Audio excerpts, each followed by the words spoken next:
48 laws of power by Robert Greene. आइए इसका 9th law देखते हैं, which says win through your actions, never argument। मतलब किसी को जीतने के लिए सिर्फ अपने काम का बखान ना कीजिए, बल्कि काम करके दिखाइए। इससे पहले 8 लॉज ऑलरेडी डिस्कस किए जा चुके हैं, जो कि आपको इसी प्लेलिस्ट के अंदर इस वीडियो के ऊपर मिल जाएंगे। आप उन्हें भी देख सकते हैं। टोटल 48 लॉज हैं जिन्हें हम बारी बारी से डिस्कस कर रहे हैं। अगर आप चैनल पर नए हैं तो प्लीज़ चैनल को सब्सक्राइब जरूर कीजिएगा, नोटिफिकेशन बेल ऑन कर दीजिएगा और जितने ज़्यादा लोगों को चाहे उतने ज़्यादा लोगों को आप शेयर कर सकते हैं। चलिए इससे जुड़ी कहानियाँ देखते हैं। पहली कहानी है रोमन कॉन्सल पब्लियस की। रोमन कॉन्सल पब्लियस जो थे वो एक ग्रीक टाउन के ऊपर काफ़ी दिनों से सीज लगा के बैठे हुए थे, मतलब घिराव करके बैठे हुए थे। उस ग्रीक टाउन को उनके सैनिकों ने चारों तरफ से घेर लिया था, किंतु उस ग्रीक टाउन की बड़ी बड़ी दीवारों में कहीं कहीं से दरवाजे थे और वो दरवाजे बहुत ही मजबूती से बंद किए गए थे। पब्लियस को लगा कि ऐसे मेरी सेना थक जाएगी और वो निराश हो जाएगी, जितनी हमारी ताकत है वो धीरे धीरे कम हो जाएगी और ऐसा भी हो सकता है कि ऐसे मौके का फायदा उठाकर ग्रीक हमारे ऊपर आक्रमण कर दें। इससे बचने के लिए पब्लियस ने एक तरकीब सोची। उन्होंने सोचा कि इस दरवाजे को तोड़ दिया जाए और उन्होंने अपने सैनिकों को बुलाया और कहा कि जो हमारा सिविल इंजीनियर है उसके पास जाओ और एक बैटरिंग रैम ले आओ। बैटरिंग रैम आप लोग जानते होंगे, लोग ने देखा होगा, जिससे दरवाजे या कठोर चीजों को धक्के मार मार के तोड़ा जाता है। ये कुछ इस तरीके का हो सकता है। अलग अलग तरीके के बैटरिंग रैम दुनिया में पाए जाते हैं। ये सिविल इंजीनियर बहुत सारे बैटरिंग रैम्स बनाने में एक्सपर्ट था। इसके पास पब्लियस के सैनिक आते हैं और वो इससे कहते हैं जो सबसे बड़ा बैटरिंग रैम है वो आप हमें दे दीजिए, क्योंकि पब्लियस ने हमसे सबसे बड़ा वाला बैटरिंग रैम मंगाया है। ये सिविल इंजीनियर सोचता है कि इतना बड़ा वाला जो है मेरे पास, उसे उठाकर लेके जाने में और वहां पे उसको इंस्टॉल करने में और उसके बाद दीवार को तोड़ने में या दरवाजे को तोड़ने में जो समय लगेगा वो बहुत ज्यादा होगा। इसके बजाय आप छोटा वाला लेके जाइए। इसलिए वो बड़ा वाला बैटरिंग रैम ना देके छोटा वाला बैटरिंग रैम देता है। उसके सोल्जर्स बताते हैं, मतलब पब्लियस के सोल्जर्स बताते हैं सिविल इंजीनियर को कि हमारे कॉन्सुल ने कहा है कि सबसे बड़े वाले को ही लेके आने के लिए आप छोटा वाला ना देकर बड़ा वाला दीजिए, नहीं तो वो बहुत गुस्सा करेंगे और उनका गुस्सा आप नहीं जानते। लेकिन सिविल इंजीनियर जो कि अपनी पढ़ाई से, अपने ज्ञान से मंदबस्त था, उसने सारे साइंटिफिक डेटा, सारे फैक्ट्स वगैरह उनके सामने रख दिए कि आप किस तरीके से छोटा वाला लेके जाएंगे तो जल्दी पहुंच जाएंगे, ज़्यादा एफर्टलेसली काम कर पाएंगे, ज़्यादा एफिशिएंटली काम कर पाएंगे। ये सब बातें सोल्जर्स के दिमाग में नहीं जा रही थी। उन्होंने कहा जो हम मांग रहे हैं वो हमें दे दीजिए। किंतु सिविल इंजीनियर टस से मस नहीं हुआ और उसने ये एश्योरेंस दिया कि आप ये छोटा वाला ले जाइए, अगर कोई दिक्कत आएगी तो मैं उस सारी दिक्कत को झेलने के लिए तैयार हूँ। जब ये बैटरिंग रैम लेके पब्लियस के पास उनके सोल्जर गए तो पब्लियस आग बबूला हो गए।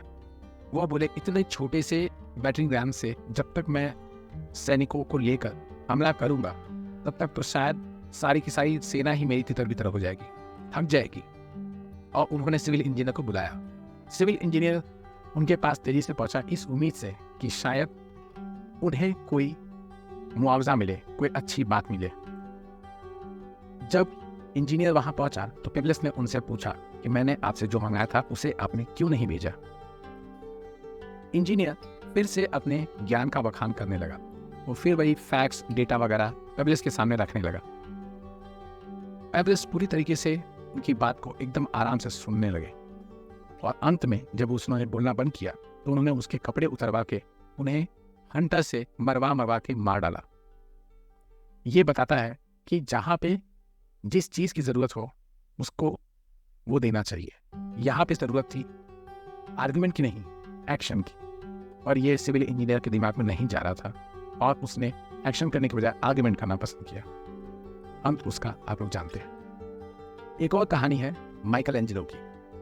माइकल एंजेलो डेविड की एक मूर्ति पे काम कर रहे थे। इस मूर्ति को फ्रांस के एक सिटी के मेयर ने कमीशन करवाया था। काफी अच्छी तरीके से उनका काम चल रहा था और एक दिन किसी वजह से जो मेयर, जिनका नाम है सोडेर्नी, वो वहां आ गए।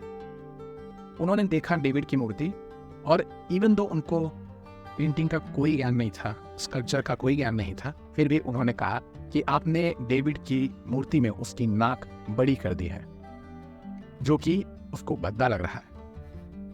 माइकल एंजेलो अपने काम को बखूबी जानते थे और उन्होंने ये समझ लिया कि ये सोडेर्नी की एक चाल है, ये दिखाने के लिए कि मुझे आर्ट के बारे में बहुत पता है।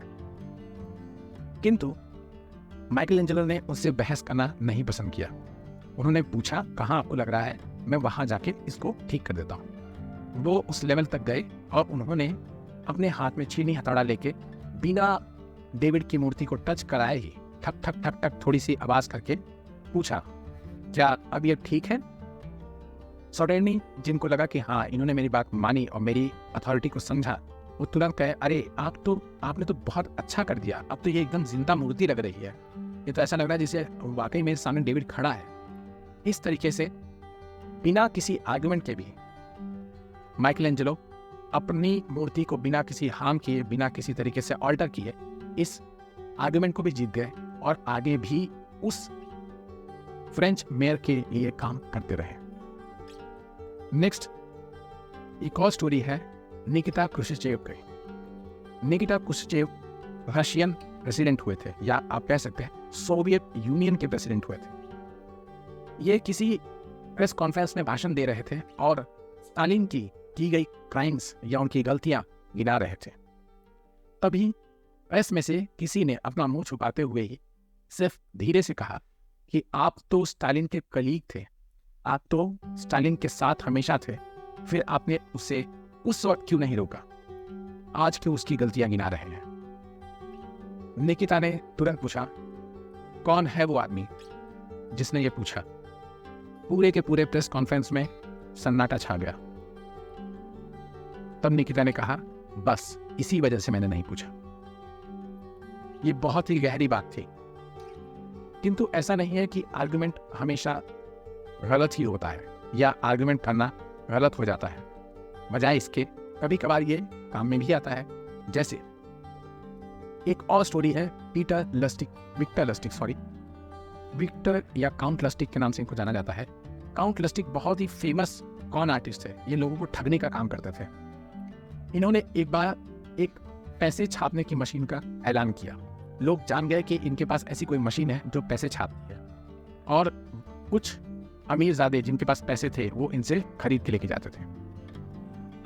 वैसे तो मशीन काम नहीं करती थी, लेकिन वो मशीन जब भी इन लोग चालू करते थे तो उनको पता चल जाता था कि ये मशीन सिर्फ और सिर्फ झूठी है, इसमें पैसे को डबल करने या बनाने की या छापने की कोई भी कला नहीं है। लेकिन वो लोग किसी के पास जा नहीं सकते थे, कंप्लेन नहीं कर सकते थे। क्यों? क्योंकि उनको खुद ही लॉ के अधीन पकड़ लिया जाएगा कि आप पैसे डबल करने के लिए या पैसे गलत तरीके से छापने की कोशिश कर रहे थे। इसलिए लस्टिक हमेशा से बचे हुए थे। लस्टिक का एक मशीन एक शेरिफ ने भी खरीदा था, और शेरिफ पहली बार में ही जान गया कि ये काम नहीं करता है।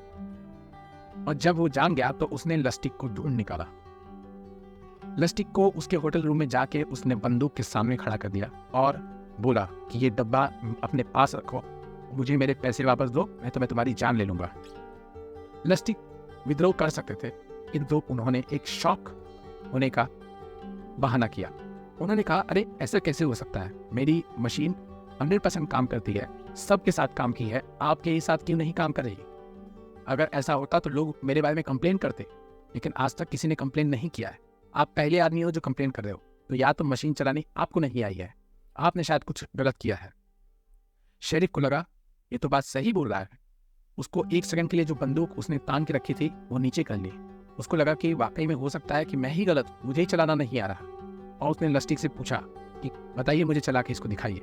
वो बोले, कुछ तो आपके मशीन में गड़बड़ी है, मैं आपको एक रिप्लेसमेंट पीस दे के जाता हूँ, और ये आपके जो पैसे हैं जिसकी आपने मुझे पेमेंट करके ये मशीन मंगाई थी, वो भी मैं आपको देता हूँ कि आप अपने पास रखिए और मुझे ये पैसा अभी नहीं चाहिए। शेरिफ ने वो पैसे ले लिए और वो मशीन भी ले ली। वो खुशी खुशी चला गया कि उसके पास अब मशीन भी थी, उसके पास पैसा भी था जो उसने उस मशीन को खरीदने के लिए दिया था। कुछ दिनों के बाद लस्टिग ने न्यूज़पेपर में पढ़ा कि वो शेरिफ पकड़ा गया रैंसम इकट्ठा करते हुए और उसको सस्पेंड कर दिया गया। ये लस्टिग की पूरी तरीके से चाल थी ताकि वो उस पागल शेरिफ के चंगुल से बच जाए और अपनी जान बचा कर निकल जाए। सो यहाँ पर हम लोग देख सकते हैं एक रिवर्सल कि आर्ग्यूमेंट्स कभी कभार आपकी मदद कर सकते हैं। लास्टली आप लोग से यही कहूँगा कि दिस इज द बुक जिसके बारे में हम लोग बात कर रहे हैं। Please buy it, read it और इसको एसिमुलेट करने की कोशिश कीजिए। It is a very fantastic book and you will love it reading. चलिए बाय।